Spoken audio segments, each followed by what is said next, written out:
Hello everyone, welcome to our Bangla blog channel. আশা করছি তোমরা সকলে ভীষণ ভালো আছো, আর আমি ওরিও তো খুব ভালো আছি। আজ ঠিক করেছি আমাদের ঘরের দেওয়ালের এই ছোট্ট অংশটা একটু সুন্দর করে পেন্ট করব।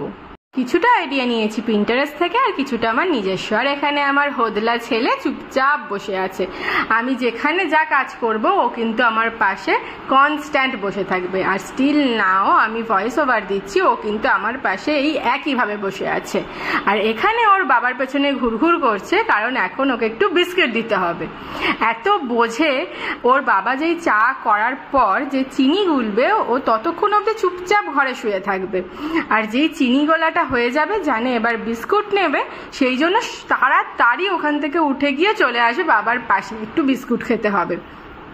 আচ্ছা, এখানে আমি আমার রান্নাঘরের জিনিসপত্র ইউজ করে, কারণ এখানে আমার কাছে মাস্কিং টেপ, স্কেল এসব কিচ্ছু নেই এ বাড়িতে, তো আমি যেভাবে ঘরোয়া জোগাড় করে এখানে চপিং বোর্ড দিয়ে স্ট্রেট লাইন টেনেছি, আর থালা দিয়ে ওপরে রাউন্ড শেপটা করেছি। করে নিয়ে আমি যে এখানে ইয়েলো কালারটা ইউজ করছি, এটা কিন্তু এশিয়ান পেন্টসের কালার, এটা কিন্তু অ্যাক্রিলিক পেন্ট নয়। এখানে ছোট থেকে আমরা কম বেশি কেউ না কেউ দেওয়ালে তো এঁকেইছি, আর আজ সেটা বড় হয়ে একটা সত্যিকারের যদি কিছু ভালো করতে যাচ্ছি না, সেখানে আমার মনে আনন্দটাই আলাদা। দেয়ালের বেস কালারটা হোয়াইট ছিল, হোয়াইটই রেখেছি, কারণ আমার কাছে হোয়াইট কালার যেন সবচেয়ে বেশি সুন্দর লাগে, আর সবচেয়ে বেশি মনে হয় হোয়াইট কালারে আলোটাও ফোটে। হোয়াইট কালারের ওপর আমার নিজস্ব যে পছন্দের ডিজাইন বহু পেন্টিং, সেটাই করছি। খুব বেশি হিজিবিজি আমি ডিজাইন করিনি, একদম সিম্পল আইসুদিং ডিজাইনই আমি রেখেছি। আর এখানে যে পেস্টেল সেটগুলো দেখছো, এটা যেমন লাইট পার্পেল, এই কালারগুলো কিন্তু অ্যাক্রিলিক কালার। সত্যি কথা বলতে কি, এই কালারের সেটে 6টা যে কালার থাকে, প্রতিটা কালারই আমার ভীষণ পছন্দের। আর দেয়ালের আঁকিবুকির চক্করে আমার কালারগুলো প্রায় শেষ হতে বসেছে, আর সেটা আমার একটা মন খারাপের বিষয়। যদিও তো কই বাদ নেই, কিছু কিছু ভালো জিনিসের জন্য একটু কিছু তো স্যাক্রিফাইস করতেই হয়। যাই হোক, দেখো এখানে আমি 4টে বাটির মতো শেপ দিয়ে নিয়েছি, আর সেটাকেই সুন্দর করে ফিল করছি। আমি এখানে এশিয়ান পেন্টসের যে ইয়েলো আর গ্রে কালারটা ইউজ করেছি, এগুলো কিন্তু 10 বছর 15 বছরের যে গ্যারেন্টি থাকে। ইয়েলোটা হলো বার্জারের, আর গ্রে কালারটা হলো এশিয়ান পেন্টসের। ওই কালারগুলো আমার আঁকার সাথে সাথেই যেন কালারগুলো ইমিডিয়েট বেসিকে শুকিয়েও যাচ্ছিল, কিন্তু এই অ্যাক্রিলিক পেন্ট শুকাতে একটু টাইম লাগে। আর নিজের বাড়িকে নিজের হাতের রং করে সুন্দর করে সাজানোর একটা মজাই আলাদা, তাই না বলো? যারা এগুলো করেছো তারা আমার সাথে রিলেট করতে পারবে। আর এই কালারগুলো দেখো, এক একটা পুরো প্রেমে পড়ে যাওয়ার মতো। পৃথিবীতে যদি সবচেয়ে সুন্দর কিছু রং থাকে, তাহলে যেন আমার মনে হয় এই প্যাস্টেল শেডগুলো। আমি ছোট থেকেই বরাবরই খুব হালকা কালার পছন্দ করি, খুব একটা ডার্ক কালার আমার পার্সোনালি পছন্দ নয়। আর এই দেওয়ালে যে ওপরের প্লেটগুলো তোমরা দেখতে পাবে একটু পর, এগুলোও আমি এই পেস্টেল শেডগুলো দিয়েই করেছিলাম কিছুদিন আগে, আর তোমাদের সাথে হাফ ভিডিওটা শেয়ার করেছি শর্টসে, পুরোটা এখনো করা হয়নি। আর এই যে গ্রিন কালারটা দেখছো, এটা কিন্তু একদম ওই পিওর গ্রিন কালার সেটা না, একটু কালচে গোছের গ্রিন কালারটা। এটা দিয়ে আমি একদম সিম্পল পাতা করেছি।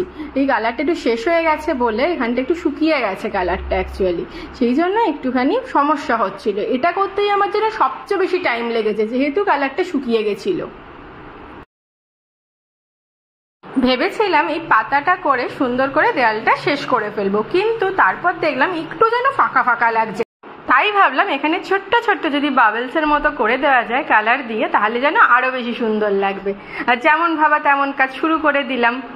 আমার ওটা মহা দুষ্টু, ও কখনো আমাকে চুপ করে কোথাও বসে থাকতে দেখতে পারে না।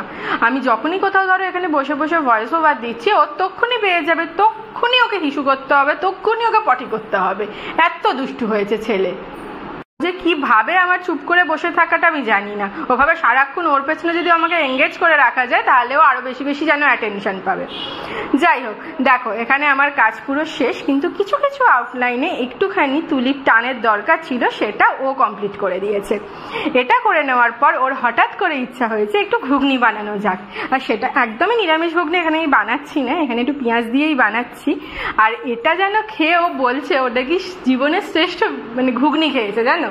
কারণ এটাতে আমি একটু পেঁয়াজ ইউজ করেছি। অ্যাকচুয়ালি আমাদের দক্ষিণেশ্বরের বাড়িতে ঘুগনি আমি করতাম, কিন্তু সেখানে পেঁয়াজ ইউজ হতো না, কিন্তু এখানে আমি নিজস্ব প্রথমবার ঘুগনি ট্রাই করলাম একটু পেঁয়াজ দিয়ে। ও বলছে খেয়ে মনে হচ্ছে পুরো যেন মাটনের কিমা দিয়ে করেছি। যাই হোক, তোমরা দেখতেই পাবে আমি বিশেষ কিছু দিইনি, যেরকম ঘরোয়া মশলা সেটাই দিয়েছি।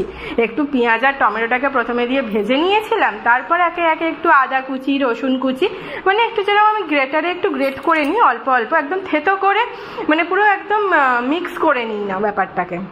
আর হ্যাঁ, টমেটোটা দেওয়ার পর আমি একটু চিনি আর নুন দিয়েছিলাম। টমেটো দেওয়ার পর নুন দিলে টমেটোটা সুন্দরভাবে গলে যায় তাড়াতাড়ি। আর আমি এখানে পরিমাণ মতো কাঁচা লঙ্কা দিয়েছি। এই কাঁচা লঙ্কাগুলো একদমই ঝাল নেই, আমরা যতবারই কাঁচা লঙ্কা কিনে এনেছি কোনোগুলোতেই ঝাল থাকছে না, তাই আমি একটু বেশি করেই কাঁচা লঙ্কা এখানে ইউজ করেছি। আর দিয়েছি একটু হলুদ, একটু লঙ্কা গুঁড়ো আর একটু ধনে গুঁড়ো, ব্যাস। আর তারপর একটু জল দিয়ে ব্যাস আমি কষেছি ওই 10 মিনিট মতন চাপা দিয়ে। আর দেখো এখনই কালারটা কি সুন্দর চলে এসেছে। আর ঘুগনিটাকে আমি সকালবেলা, মানে ঘুগনির মটরটাকে সকালবেলা আমি ভিজিয়েই রেখে দিয়েছিলাম, আর তারপর আমি একটা পেঁয়াজ কুচি করে সেটাকে দিয়ে সিদ্ধ করেছি, আর অল্প একটু নুন দিয়েছিলাম। সকালবেলা আমি একটু ছোলা ভিজিয়ে রেখেছিলাম এই সন্ধ্যাবেলা স্ন্যাক্সের জন্য, আর মটরের জন্য একটু সেই জন্য বেশি করেই পেঁয়াজ কেটেছিলাম, তাই ও একবারে একই কাজে লেগে গেল দুটো। আর এখানে আমি জানি আমি মাঝে মাঝে ভুলভাল বকছি, তুতলে যাচ্ছি, কারণ ওরিও আমাকে ডিস্ট্র্যাক্ট করছে তাই। যাই হোক, এখানে একটু তেঁতুল আমি গুলে নিয়েছিলাম জলে, তারপর অল্প একটু পেঁয়াজ কুচি, কাঁচা লঙ্কা কুচি, নুন, তেঁতুলের জলটাও অ্যাড করেছিলাম। আর সকালবেলা আমি একটু ভাজা মশলা করে রেখেছিলাম, ওই গোটা জিরে, গোটা ধনে, শুকনো লঙ্কা দিয়ে, ওটাও একটু ওপর থেকে 2 চামচ দিয়ে দিয়েছি। ব্যাস আমাদের রেডি সুন্দর ছোলা মাখা। সন্ধ্যাবেলা এরকম একটা হেলদি স্ন্যাক্স খেতে কার কার ভালো লাগে আমাদের জানিও। আমি কিন্তু মাঝে মাঝে এরকম ছোলা মাখা করে খাই, আর তোমাদেরও দেখিয়েছি এর আগে। আর এখানে ছোলা মাখতে মাখতে আমার কিন্তু মশলাটা কষা রেডি। এত সুন্দর গন্ধ ছেড়েছিল আর কালারটা এত সুন্দর হয়েছে, তোমরা একবার বাড়িতে ট্রাই করো এইভাবে, তোমাদের কিন্তু ভীষণ ভালো লাগবে, আমি গ্যারেন্টি দিয়ে বলছি। ব্যাস, এবার আমি প্রেসার কুকারে যে মাটরটা সিটি দিয়ে রেখেছিলাম সেই মাটরটাকে আমি ভালো করে জলটা ঝরিয়ে নেবো, কিন্তু জলটা ফেলবো না, কারণ জলে কিন্তু পেঁয়াজও ছিল। এবার মটরটা দিয়ে আমি ভালো করে একটু হাই ফ্লেমে 2 মিনিট কষিয়ে নেবো। আর যে মটরের যে জলটা দিয়ে সিদ্ধ করেছিলাম সেই জলটা এবার আমি এতে অ্যাড করে দেবো অল্প অল্প করে।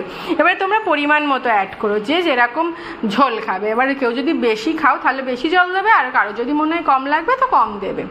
এখানে জলটা মিডিয়াম দিয়েছি, পুরোটা দিইনি। ব্যাস, এবার ঢাকা দিয়ে দিলেই সুন্দর রেডি আমাদের টেস্টি ঘুগনি।